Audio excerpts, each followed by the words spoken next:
I respect your point, and I thank you very much for giving me this opportunity. I do accept the request made by the chair and the Honorable Minister and other members to be brief. But I think the number of issues that have emerged out of my study of both these bills, in my personal opinion, merit the attention of the government. Ultimately, what they do with it is entirely up to the government and the Honorable Minister. But I would, through you, like to mention that it is important that these issues are brought into public knowledge, into public domain. And frankly, I would very much appreciate if the Honorable Minister, if not in his reply today, but at a later stage, at least addresses many of the issues that I'm going to raise. Maybe call me for a cup of tea and tell me where I was right or wrong. In the last 2.5 years, nothing of that sort has happened. And it's my constant complaint that all issues remain unanswered in this House. Sir, my party welcomes this bill. I personally also welcome this bill. It is long awaited. It is a bill which has taken 8 years for this government to bring before us. I feel sorry that this government could hardly do any reform in the first 5-year tenure that they have. I don't know what were the reasons. They obviously complain about coalition compulsions and what not have you. But the fact of life is most of these provisions were introduced in 2005. They were necessary provisions. We in fact feel it should have been taken up after the Standing Committee recommendations in 2005 itself. But as they say, Der aaye durust aaye. I'm glad that at least today we are sitting late on the last day of this session and clearing both these bills. But of course, it does raise serious questions about what is the seriousness of this government in really carrying out reform. Is reform only a political agenda, or is reform in the interests of the nation? And I think if it was in the interests of the nation, as I believe it is, then the government should have brought it in 2005. They should have taken the bull by the horns, as they say. They could have sought our support and possibly passed it much earlier. Sir, at the outset, I am a little concerned about one aspect of this bill, which we have, the charade that we went through 3 or 4 days ago. This bill was discussed extensively in the Standing Committee. Recommendations were made. And by and large, the government and most political parties, save and except one or two, one member in the Standing Committee had a vote of dissent. But by and large, we were all in agreement on the major provisions of this bill. I don't understand what was the need to surreptitiously bring in a clause to permit forward trading contracts and investments in derivatives or forward contracts in commodities in this bill. I can't understand where the urgency of that bill was, that without even referring it to the Standing Committee, just because possibly some other committee mentioned that this should be considered, what was the reason to bring it into the bill and then try to brazen the way through Lok Sabha and possibly in the future through my house to pass this bill with that clause? It came in that the committee's report on consumer affairs came in December 2011. If at all there was any need, they could have discussed at least with the major parties. It's 12 months back that that report came. We have had discussions on this bill on several occasions, many times in between, but this was never discussed. I would urge the Honorable Minister to consider the seriousness of that particular clause. Even in the US, the Walker Rule, which has recently been introduced on July 21st, 2010, there's a specific section of the Dodd-Frank Wall Street Reform and Consumer Protection Act, Section 619, which clearly states it restricts US banks from making certain kind of speculative investments that do not benefit the consumer, the customer. And Mr. Walker argued that such speculative activity played a key role in the financial crisis of 2007-2010. The Honorable Finance Minister is a very learned person. We all have seen him head this important ministry for many years. But I am interested to know under what pressure or under what circumstances he thought it fit to introduce this provision in this bill, possibly even try to argue that it is necessary in this bill before, under the collective pressure of large sections of the lower house, he had to withdraw that bill.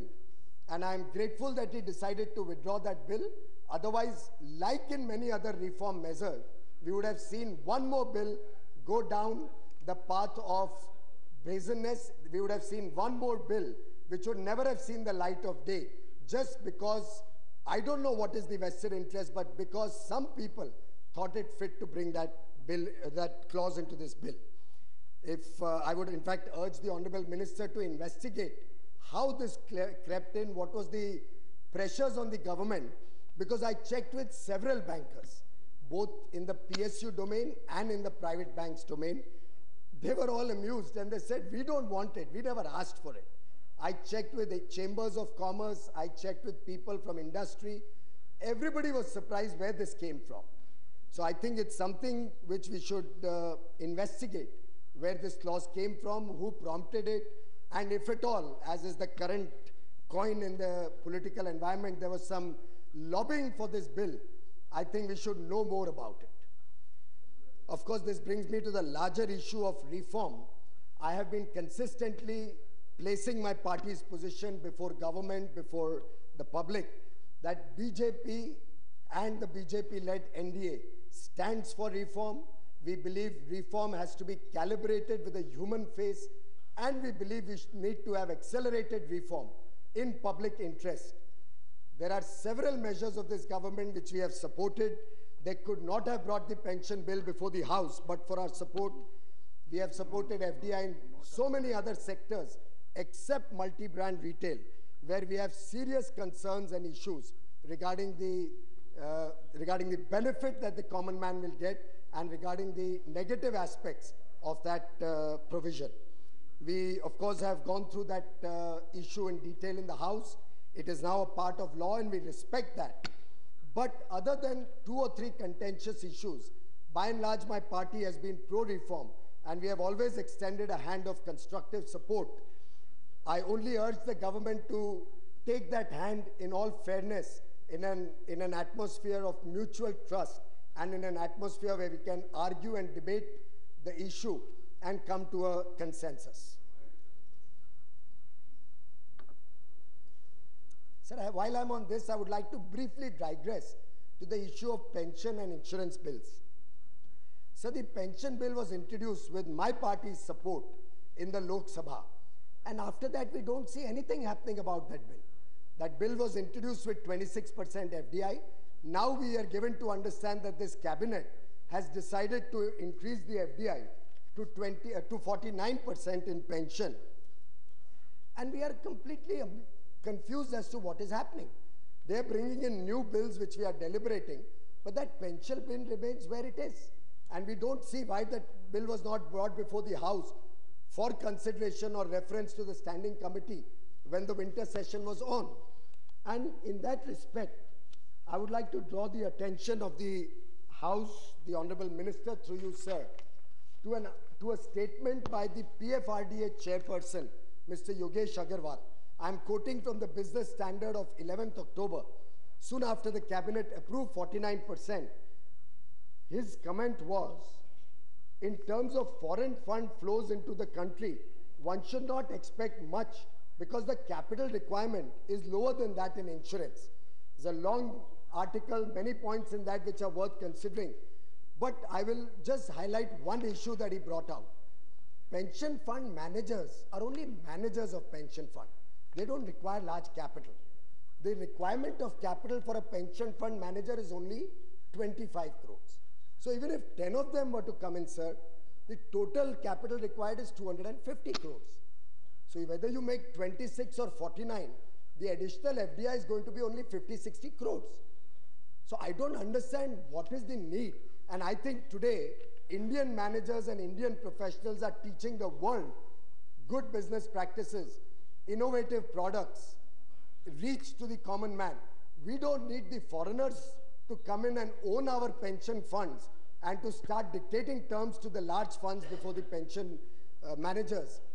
And I think it is absolutely misplaced to try and delay a bill where there has been large consensus across the different parties unnecessarily on that one clause of 26 and 49.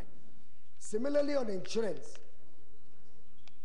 the BJP-led NDA had introduced 49% FDI in insurance when we introduced the reform in insurance 10 years ago. The bill was referred to the standing committee at that point of time, chaired by the Congress. The Congress had strong reservations on 49%, and they insisted it should be retained at 26%. My leader, Mr. Atal Bihari Vajpayee, was a person who believed in consensus building. He believed in taking all sections of opinion and thought together, and he readily accepted 26%. He said, let's make a beginning, and we'll take it forward from there. When this government brought the bill to introduce to 49%, I, for one, can tell you, I went into the thought process very clear that we are going to support 49%. However, when the presentations of the government, of the insurance companies, and certain international interests, again, maybe lobbyists, I don't know what, were made before our committee, we were all amazed at the abysmal low amount of FDI that had come into insurance so far. We were all worried that these provisions to introduce 49% FDI are without any safeguards as to valuation, as to fresh capital flowing in. And we were also quite concerned that the insurance companies had actually brought no great penetration in rural areas and no large investable funds in infrastructure sector as was promised by them. Therefore, the committee in its unanimous wisdom decided that insurance FDI will remain at 26%. I don't know why this government is again making a prestige issue out of it. However, if the government wants to consider 49%, we don't close our minds. My party is always open to new thought processes. And we have indicated in several fora that if the government was to engage in a dialogue, and through that dialogue we could build up a consensus, and they could address our concerns. As I said, I have concerns about valuation of insurance companies. I have concerns about whether fresh capital will actually come into the country through this increased route, or we will only see existing amounts brought in the form of convertible instruments getting converted to 49% in the hands of foreigners, because the insurance valuation right now is as per one RBI discounted cash flow formula, and actually no fresh money will come into the country. Therefore, considering all of these issues, I think the government needs to engage with larger sections of society and public opinion, and then deliberate and decide on this issue. Sir, a couple of things that have come up in the course of our deliberations in the standing committee, I'll just briefly highlight. I won't take much of the time, but the standing committee had mentioned that the government should consider non-voting shares, and they should consider differential voting right shares. I will not engage this House in explaining what they are. The Honorable Minister is well versed with it. My concern is that the Ministry of Finance gave us an excuse why they are not considering this, which was not acceptable. They tried to say it would require a change in the basic structure of the Banking Regulation Act. So what? We are in any case amending the Banking Regulation Act. Because the nature of government holding or public sector holding has been defined in terms of shareholding and not voting rights per se. Sir, every law in the country relating to public listed companies or public companies, even the SEBI provisions, always take voting rights and shareholding both. I don't see any great difficulty if we were to bring it in. It would have actually solved the Honorable Finance Minister a lot of his difficulty in providing funds to public sector banks to recapitalize them.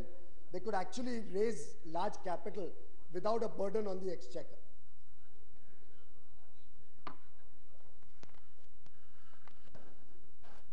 So now I'll come to the provisions of the bill. We have a provision which is defining associated enterprises. I'm referring to page 6 of the bill. It's clause 10, where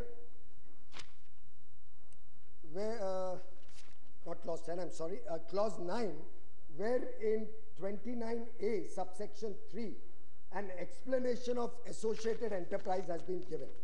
The standing committee deliberated a lot on this, and we came to the conclusion that it does not require to be highlighted and explained in such great detail. We should have rather let it be associated enterprise and let the RBI deliberate and decide what it will be. But now they've brought in a definition, sir, and 3 of those clauses are very dangerous. The first is an associated enterprise includes an enterprise which is a holding company or a subsidiary company of the banking company. Subsidiary is okay. Now a holding company of the banking company. So if Tata's were to set up, Tata Sons was to set up a bank, every other, the holding company, that's Tata Sons, could also come under regulation of RBI. I don't understand what is the wisdom of that. Similarly, subclause 3 says, a subsidiary company or a joint venture company of the holding company. Now taking the same example, Tata Sons may have maybe hundreds of subsidiaries. Every company in the Tata group indirectly, directly has some relationship with Tata Sons, and they have a relationship which could come under this clause of subsidiary or joint venture, especially because the management is controlled by that group. So therefore now you'll have RBI regulating the entire space of the Tata group, or having the possibility to regulate it. And the worst is point 6, sir, to obtain economic benefits, able to obtain economic benefits from the activities of the banking company. Sir, even as a shareholder, if I were to become a shareholder of that bank, I would also get economic benefit from the banking company. So indirectly, under this clause, subclause, you could actually bring any and everybody who's a shareholder also of the banking company, and RBI could call for information. So I would urge the finance minister to relook at this. I think this definition could have been avoided, or at least some clarification from the finance ministry may be in good order.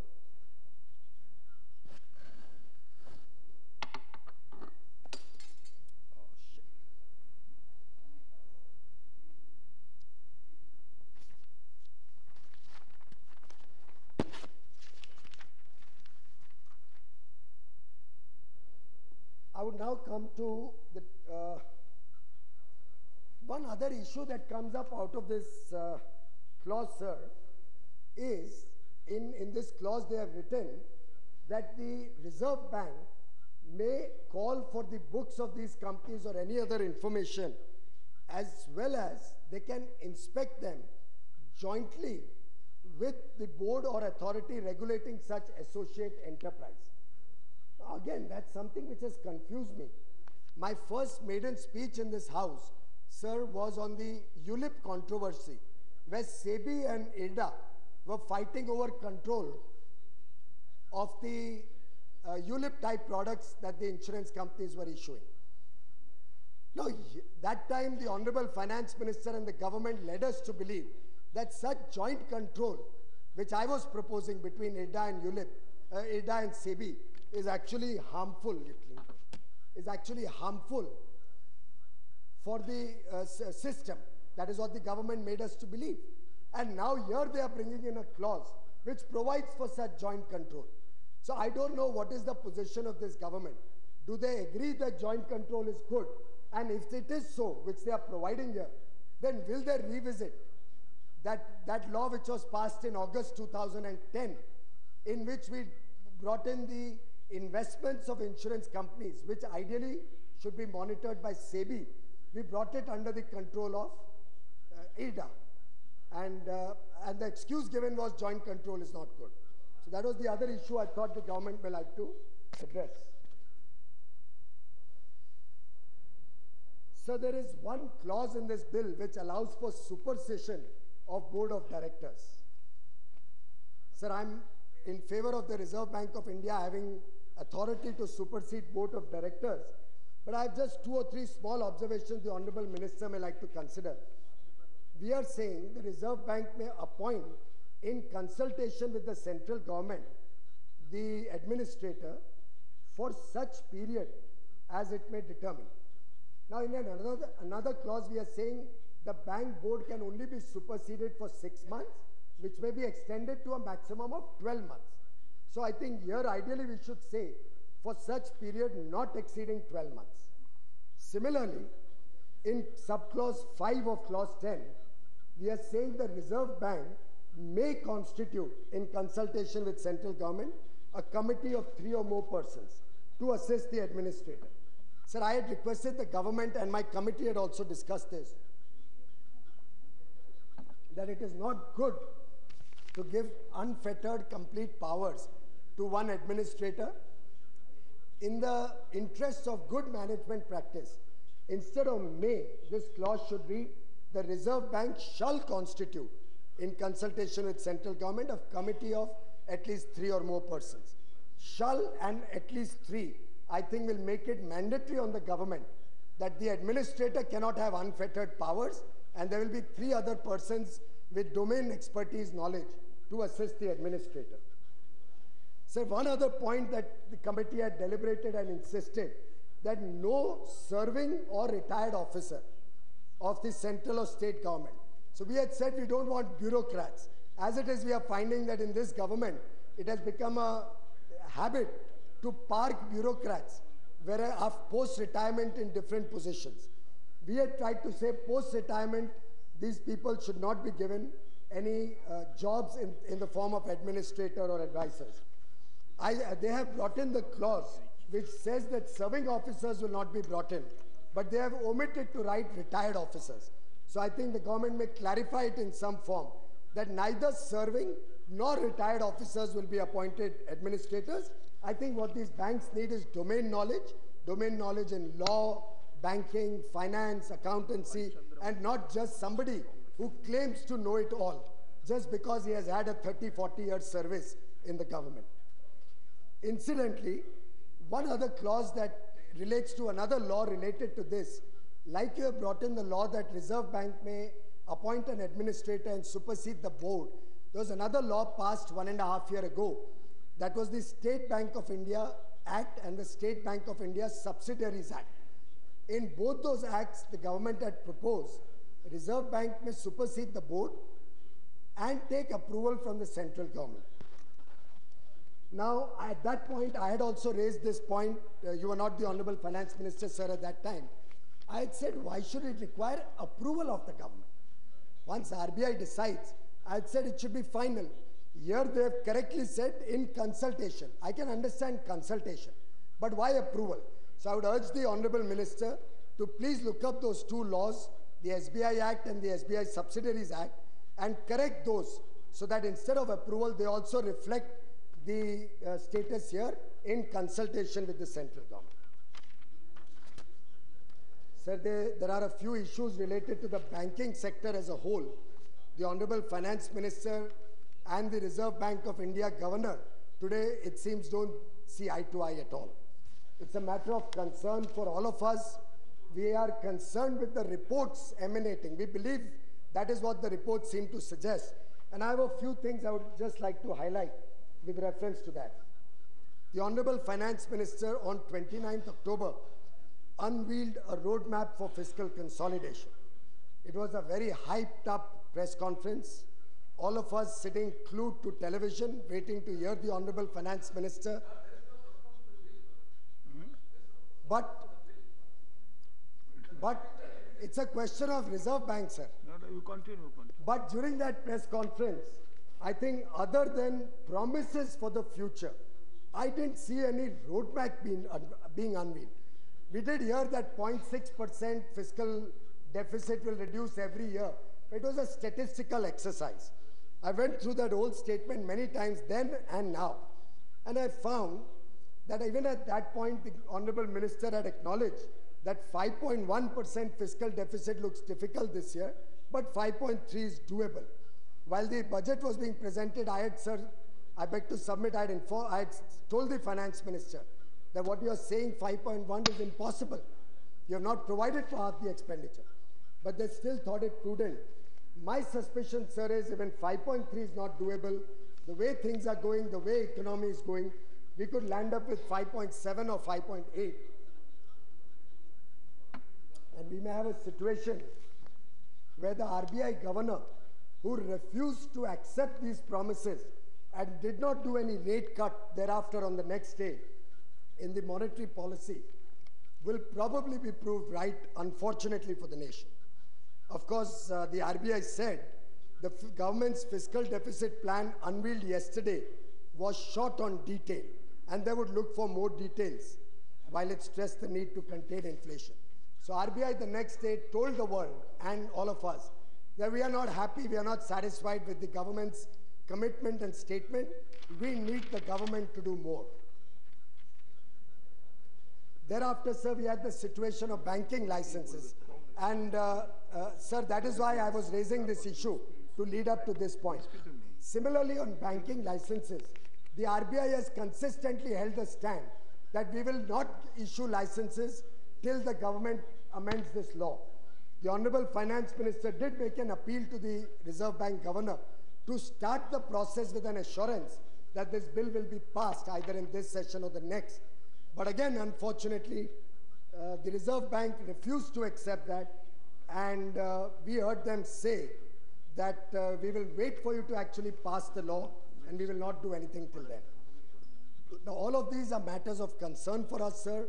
I believe the Reserve Bank and government have a very important role to work in tandem and once again spur growth and the investment climate.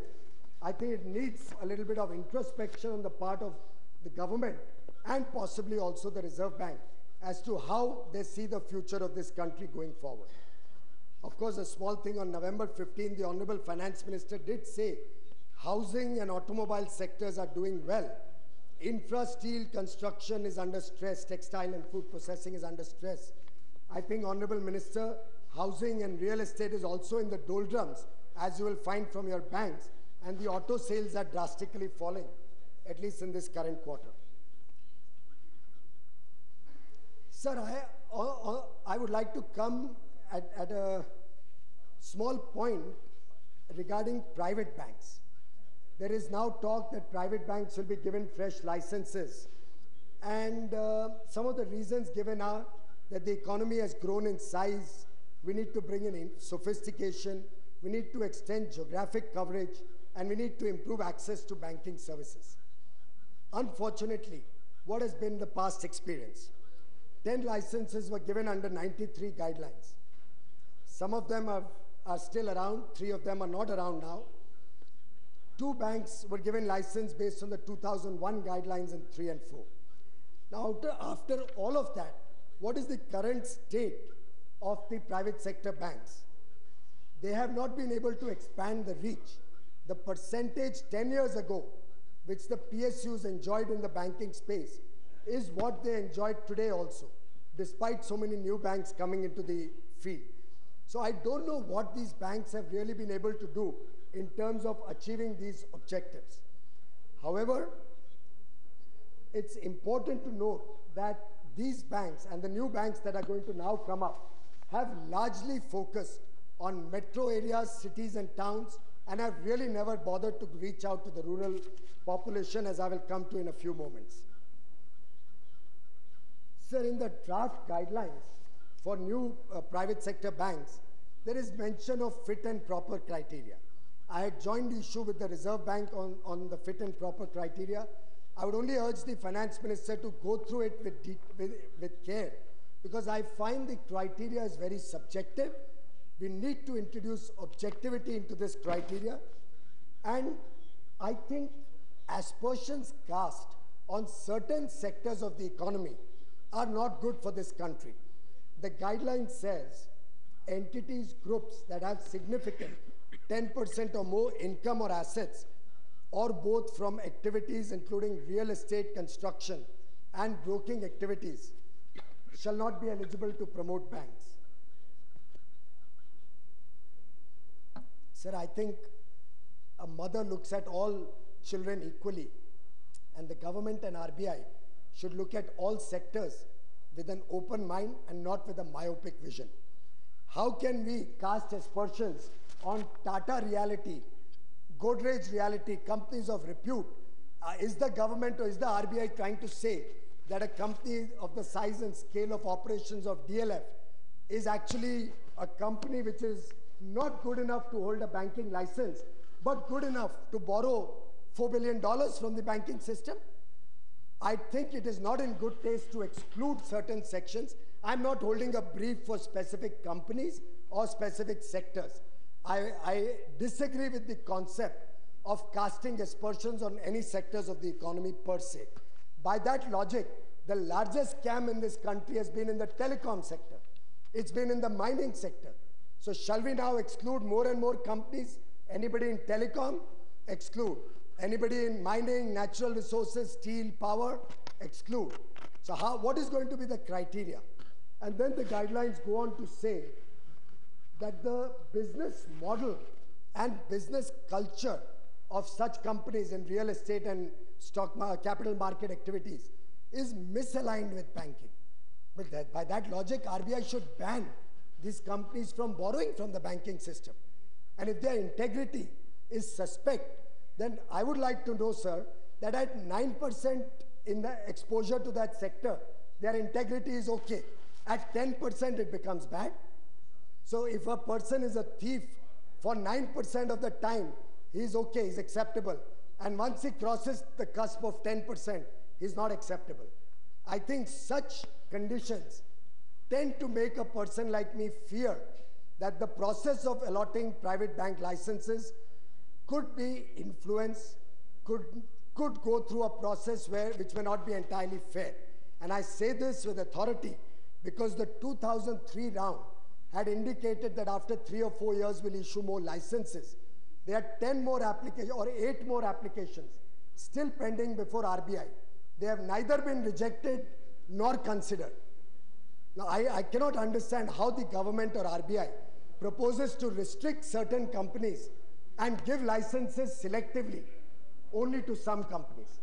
I think we should follow the American model. There are enough examples internationally where bank licenses are given once the fit and proper criteria is met and a company is eligible for a license, he should get it. You cannot pick and choose between 2 eligible companies and give it to one, because that raises the scare of extraneous considerations before allotment of these licenses. Of course, at that time, some newspaper reports had come whether there should be auction of banking licenses. Obviously, bank licenses are not auctioned anywhere in the world, I think except one country. But more importantly, the issue is the moment you create a scarcity in a commodity and you pick and choose somebody, the other persons could go to court and it could vitiate the entire atmosphere. I would just like to highlight what happens in such a company when you restrict the licenses. The moment 2 or 3 get licenses and 10 don't, there's an unsatiated demand of the others. So what can a person do, a promoter who gets a license?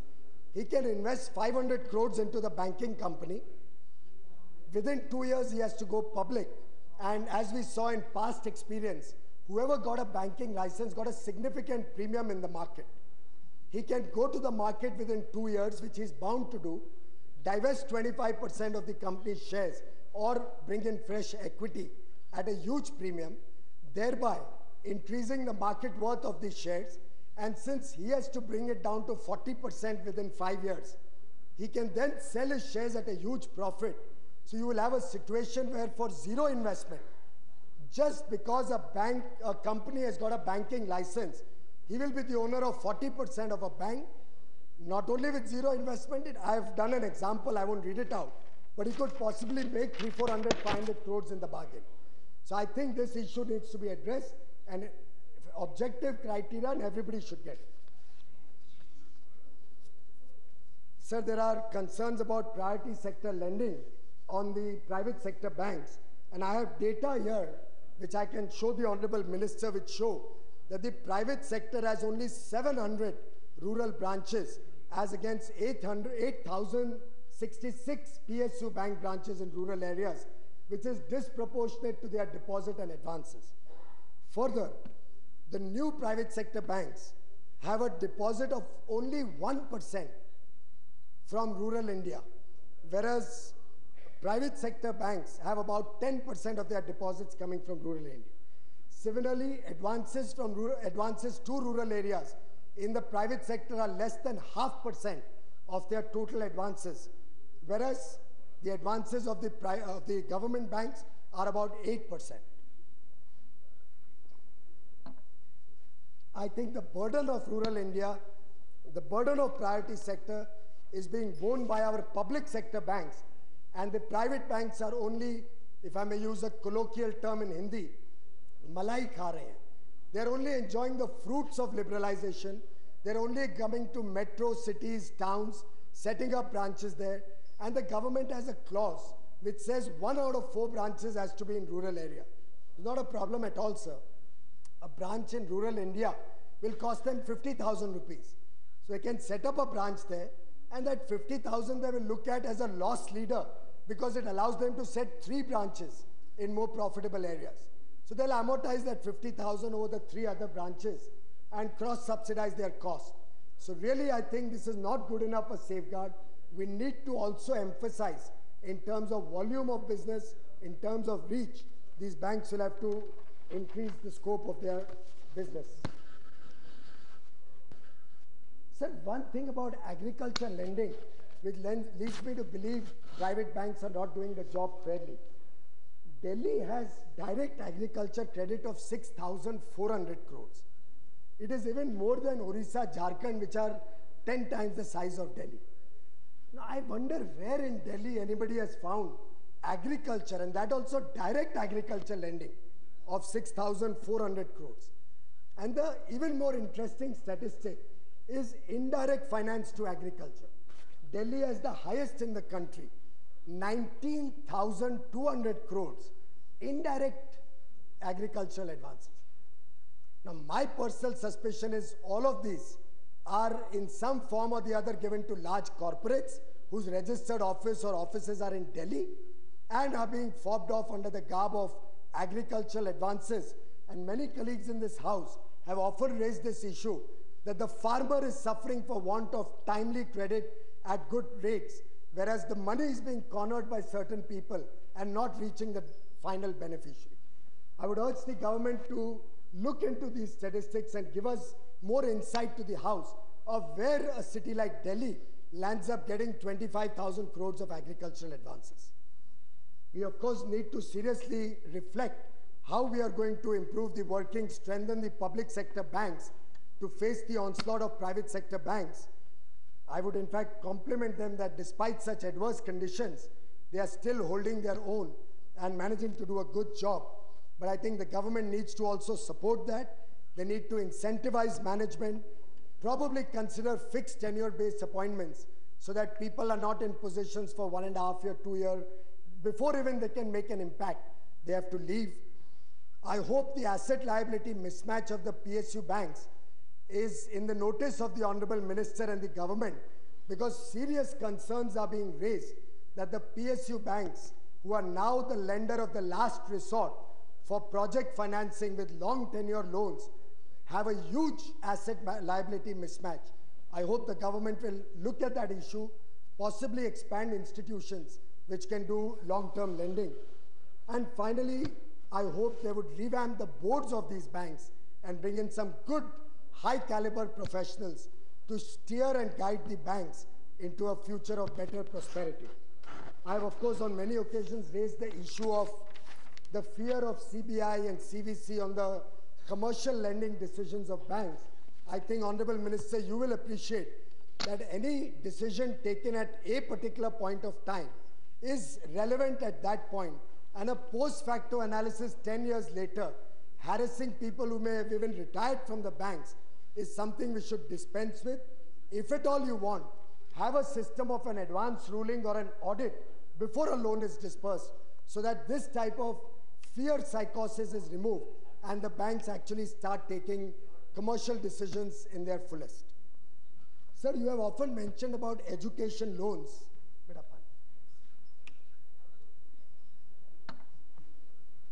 I heard you in the other house that you are passionate about education loans. In our standing committee, some bankers had come, and we realized, sir, that in South India, largely from where the Honorable Minister hails, there is a huge scam going on in educational loans. Educational institutes, which used to have fees of 1 lakh a year, 1,20,000 a year, realized that the banks give 6 or 7.5 lakhs without security, and they've all uniformly jacked up their fees to the top level of loan without security. And in the process, students are landing with huge liability, and when they graduate from these institutions, they don't even make enough money to repay these loans. So the banks are finding that they're having a large NPA in educational loans of this nature, and have actually restricted their loans to education sector for engineering and management colleges. Sir, I have one concern about the misuse of PSU banks, which I'll highlight in 2 or 3 examples. Look at the farm loan waiver scheme of this government in 2008. They have misused public sector banks to give a farm loan waiver for the outstanding with the farmers up to June 2007. So the government gave a waiver and decided to write off 65,000 crores outstanding as on June 2007. The banks were told to write off these loans, give waiver to the farmers because it suited them politically to get that benefit. But at the end of it, they did not reimburse the banks at that time. Banks were reimbursed in installments up to 2011. July 2011, they got the last money. But the government never had to account for it. So the banks had an outstanding entry receivable from the government, but government got the political benefit of it, but never had to provide for it. In this manner, sir, if this government desires, today they can distribute 2,50,000 crores to the people of this country. They can give 10,000 rupees to every family in this country and say, look, vote for us in the next election, here's 10,000 rupees. Tell the banks to distribute that and say, we'll reimburse you if we come back to power in the next 5 years. And if we don't, then the new government will sort out the problem. I think banks should only be allowed to show that accrual in their books due from the government once the government provides for it in their budget, and they cannot get away by providing such shops and not providing for it in their budget. Now your time is over. Sir, we have 2 bills, so I have another bill to discuss. No, what is written here, your time allotted. So one last point on this. I also urge the government to look at mergers and consolidation in the banking industry a little more seriously, because I find India is ranking 65th.